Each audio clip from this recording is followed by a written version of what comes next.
In May 2020, one of the oldest names in boating history disappeared overnight. No warning, no goodbye, just silence. But here's what nobody talks about. That company wasn't alone. Over the last 30 years, some of the fastest, most trusted, most revolutionary outboards ever made have vanished from production. Killed by regulations, betrayed by their own parent companies, abandoned without a trace. Some of these engines were flawed, some were years ahead of their time, and one was so dominant, its own maker had to destroy it. Before we dive in, smash that subscribe button and hit the bell so you never miss another deep dive into boating's untold stories. Now let me ask you this. Have you ever owned an engine that's no longer made? Drop the model in the comments. I want to know. Because what happened to these 10 motors will change how you look at every outboard on the water today. To understand why these engines disappeared, you have to understand the war that was being fought behind the scenes. It wasn't a war between companies.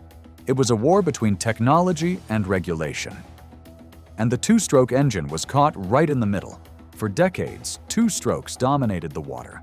They were lighter than four strokes. They delivered instant throttle response. And for performance-minded boaters, that raw, immediate power was addictive. But two strokes had a problem. They burned oil mixed with fuel, which meant they pumped hydrocarbons into the air and water at rates that made environmentalists cringe. When the EPA started tightening emission standards in the 1990s, manufacturers faced a choice: clean up the two-stroke or abandon it entirely.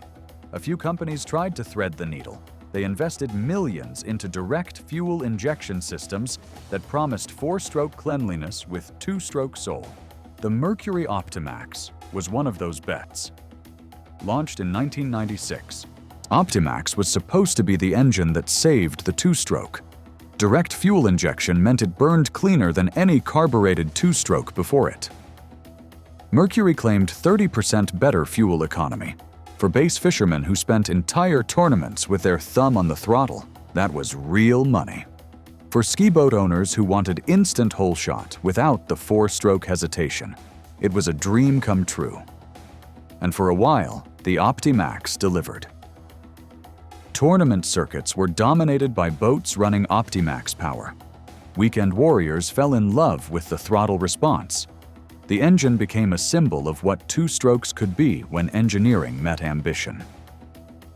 But then, Tier 3 happened. The EPA's third wave of emission standards demanded a 65% reduction in hydrocarbons compared to the original Tier 1 rules. Even the cleanest two-strokes struggled to comply. Mercury looked at the certification costs, looked at the trajectory of the market, and made a calculated decision. The future was four-stroke. The last Optimax rolled off the production line in 2018. Within 2 years, resale values dropped by 40%.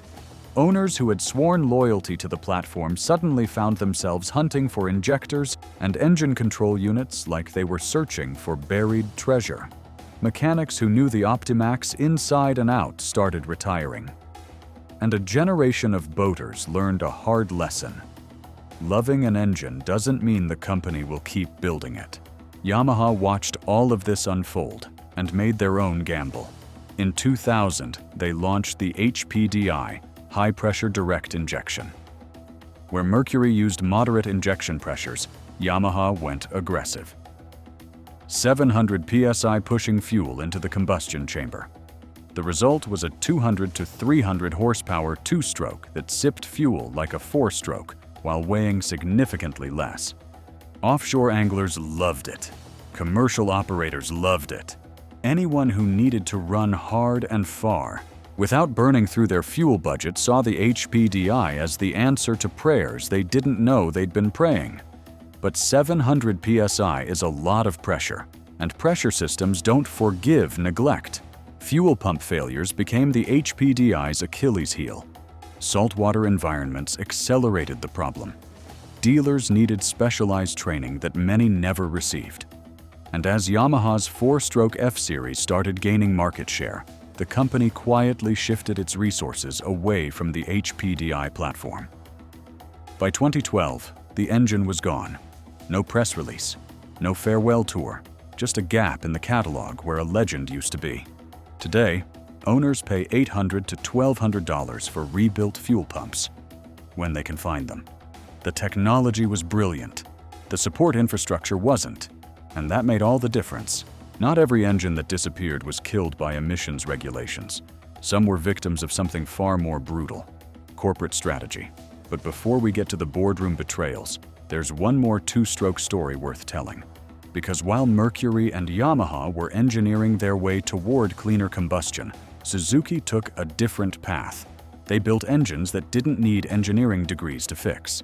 The Suzuki DT series ran from 1965 to 2001. These were carbureted two-strokes, simple, reliable, and about as sophisticated as a hammer. And just like a hammer, they got the job done without complaining. Rental fleets loved them because renters abuse everything, and DTs could take the punishment. Commercial fishermen loved them because when something broke 50 miles offshore, you could diagnose the problem with your eyes and fix it with your hands. Weekend boaters loved them because they started when you needed them and didn't ask for much in return. The DT was the farmer's outboard. It didn't care about your fancy electronics or your computer diagnostics: fuel, spark, compression. That was the diagnostic checklist. If all three were present, the engine ran. If one was missing, you found it and fixed it before your coffee got cold. But simplicity couldn't save the DT from the EPA.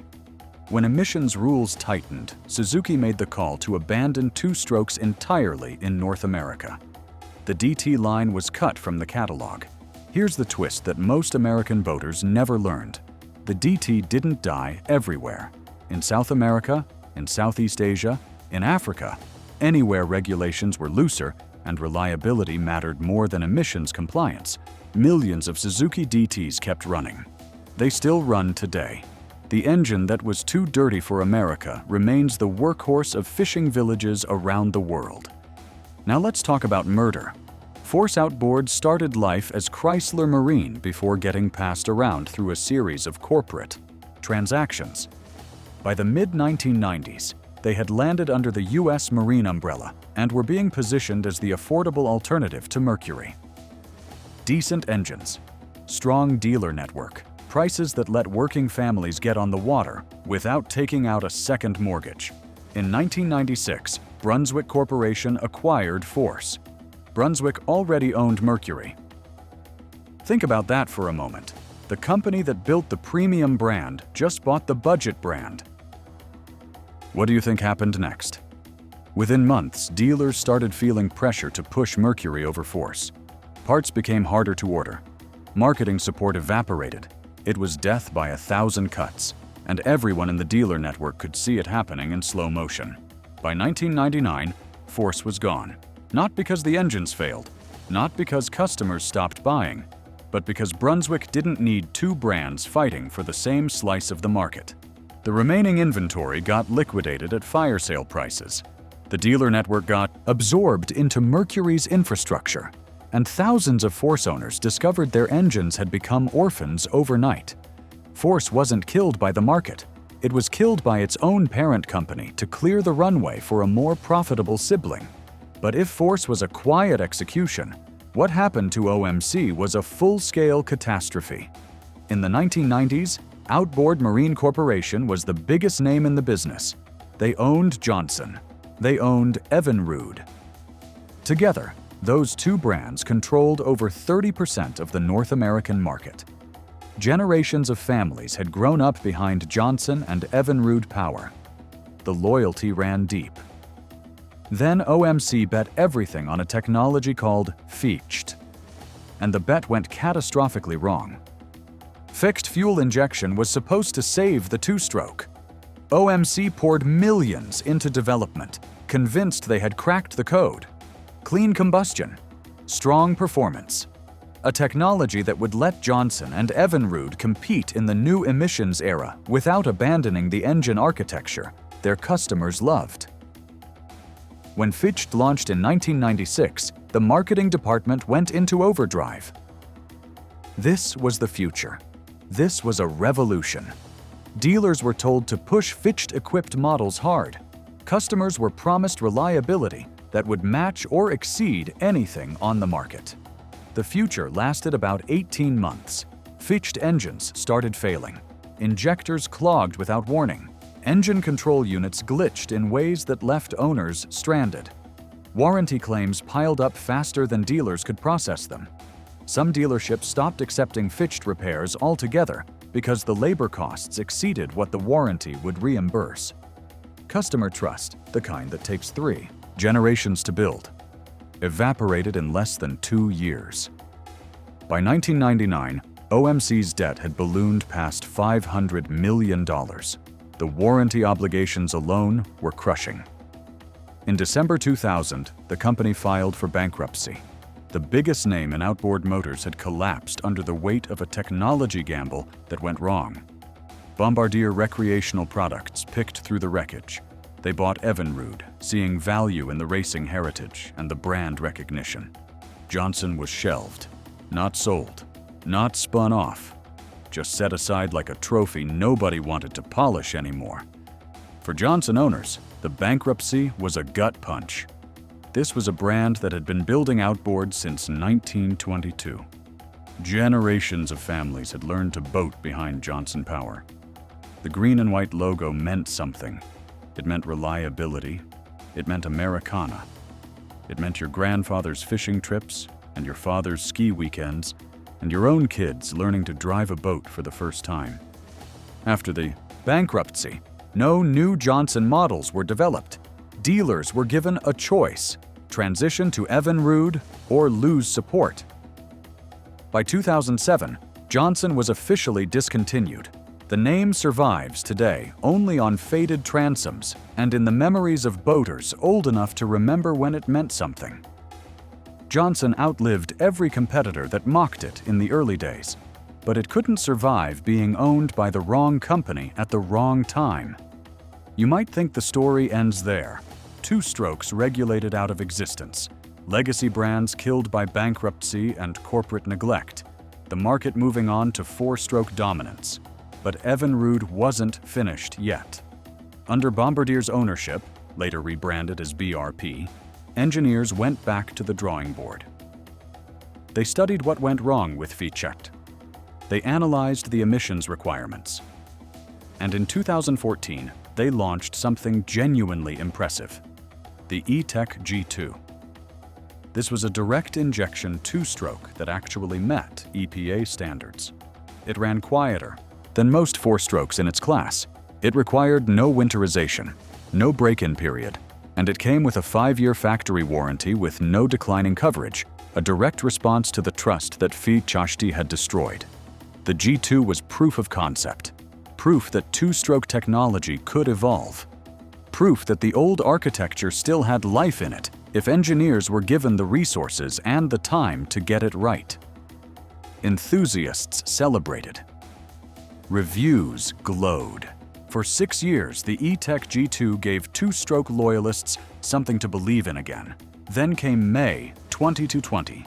The world was locked down, supply chains were in chaos, and BRP made a calculation that would end over a century of Evinrude history.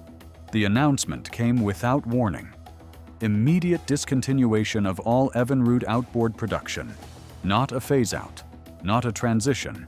Immediate. Dealers found out the same day as the public. There was no advance notice, no opportunity to prepare customers, no transition plan. One morning, Evinrude was a going concern. By afternoon, it was history. BRP's reasoning was coldly logical. The marine segment represented less than 10% of company revenue. Sea-Doos and Ski-Doos were more profitable. COVID had disrupted global supply chains. The math simply didn't work anymore. For thousands of E-Tech G2 owners, the math was personal. They had bought engines backed by 5-year warranties from a company that no longer existed in the outboard business. Parts availability became a question mark. Long-term support became a prayer. The E-Tech G2 proved that 2-strokes could meet the future. But BRP decided the future wasn't worth the fight. Not every discontinued engine died in dramatic fashion. Some simply faded away, replaced by newer platforms without ceremony or explanation. The first-generation Mercury Verado was one of those. Quiet exits, When it launched in 2004, it represented something genuinely new: a supercharged four-stroke outboard. Mercury took a 1.7 to 2.6-liter inline-six, strapped a supercharger to it, and created an engine that delivered instant throttle response without the emissions baggage of a two-stroke. The results were remarkable. At idle, the Verado was whisper quiet. At full throttle, it moved water with an authority that made competitors nervous. Luxury boat builders lined up to spec it as standard equipment. Owners compared it to driving a premium automobile: smooth, refined, and effortlessly powerful. But superchargers demand attention. The intercooler systems required maintenance that owners didn't always provide. Warranty claims on early models exceeded projections, and as Mercury developed simpler, naturally aspirated V8 and V10 platforms, the business case for the supercharged inline-six got harder to justify. Between 2017 and 2020, the original Verado was phased out. No announcement. No farewell. Just a catalog that got shorter and a platform that got replaced by something easier to manufacture and support. Today, the first-generation Verado is a collector's engine. Owners who maintained them religiously swear nothing else compares. Buyers who purchased them, used without understanding the maintenance requirements, learned expensive lessons about what happens when engineering ambition meets real-world neglect. Tohatsu's TLDI suffered a different fate. It wasn't dramatic enough to fail spectacularly, or successful enough to build a passionate following. TLDI stood for two-stroke low-pressure direct injection. Launched in 2000, it targeted commercial and rental fleet operators who needed affordable power without the weight penalty of four strokes. The engine delivered exactly what it promised: better fuel economy than carbureted two strokes, lower weight than four strokes, and maintenance costs that kept accountants happy.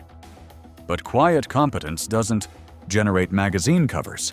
The TLDI required more dealer training than traditional two-strokes, and Tohatsu's own four-stroke lineup started cannibalizing sales.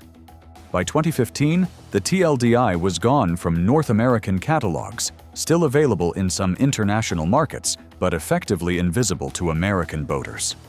The Mercury 2.5-liter EFI V6 followed a similar trajectory. From 1995 to roughly 2010, this engine powered countless bass boats and center consoles. It wasn't revolutionary. It wasn't glamorous. It was simply honest, a workhorse that started when you needed it, ran when you asked it, and could be serviced by any competent mechanic without specialized diagnostic equipment. When Mercury introduced larger displacement platforms, the 2.5-liter was quietly retired.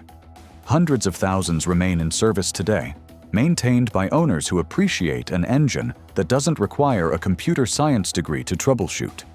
These engines didn't die in flames. They were simply replaced by something newer, something more profitable, something that fit better into a corporate product strategy. So what's the pattern here? Why do engines disappear while others survive for decades? Four forces keep emerging from these stories, and understanding them might save you from buying an orphan. The first force is regulation. The EPA's emission standards didn't just clean the air, they rewrote the competitive landscape entirely. Two strokes went from controlling 70% of the North American market in the 1990s to less than 5% today. That's not a decline, that's an extinction event. Even companies that invested hundreds of millions into clean two-stroke technology couldn't overcome the narrative that two-stroke equals pollution. The second force is corporate consolidation. In 1990, 8 major outboard manufacturers competed for North American sales. Today, 3 dominate: Yamaha, Mercury, and Suzuki. Every acquisition didn't just eliminate a competitor, it eliminated choices. When Brunswick bought Force, boaters lost an affordable option. When BRP shelved Johnson, families lost a brand they'd trusted for generations. Consolidation creates efficiency for shareholders. It creates orphans for everyone else. The third force is the economics of parts. Outboard motors are 20-year products. Owners reasonably expect parts availability for decades. But manufacturers have to balance production costs against long-tail support obligations. When sales volume drops below a certain threshold, the math stops working. Tooling gets scrapped, inventory gets liquidated, and engines that still run perfectly become impossible to repair. An engine doesn't truly die when it leaves the factory. It dies when you can no longer fix it. The fourth force is changing consumer expectations. Modern buyers want quieter operation, cleaner emissions, and better fuel efficiency. The performance per pound metrics that made two-strokes legendary now favor high-tech four-strokes with computer-controlled everything. Nostalgia doesn't sell engines, convenience does. Here's what we lost when these 10 engines disappeared. We lost simplicity. Many of these motors could be rebuilt with basic hand tools and a service manual. Modern outboards require dealer-level diagnostic equipment just to figure out why a warning light illuminated. We lost diversity. Fewer manufacturers means fewer engineering philosophies competing to solve the same problems. When everyone builds four strokes with similar architectures, innovation slows down. We lost affordability. Entry-level boating has become dramatically more expensive as simple, reliable two-strokes vanished from dealer showrooms. The boats haven't gotten cheaper. The engines certainly haven't. And the barrier to getting on the water keeps climbing. We lost institutional knowledge. The mechanics who understood these engines, who could diagnose a problem by sound and fix it by feel, are aging out of the workforce. Their expertise isn't being passed down because the engines they mastered aren't being built anymore.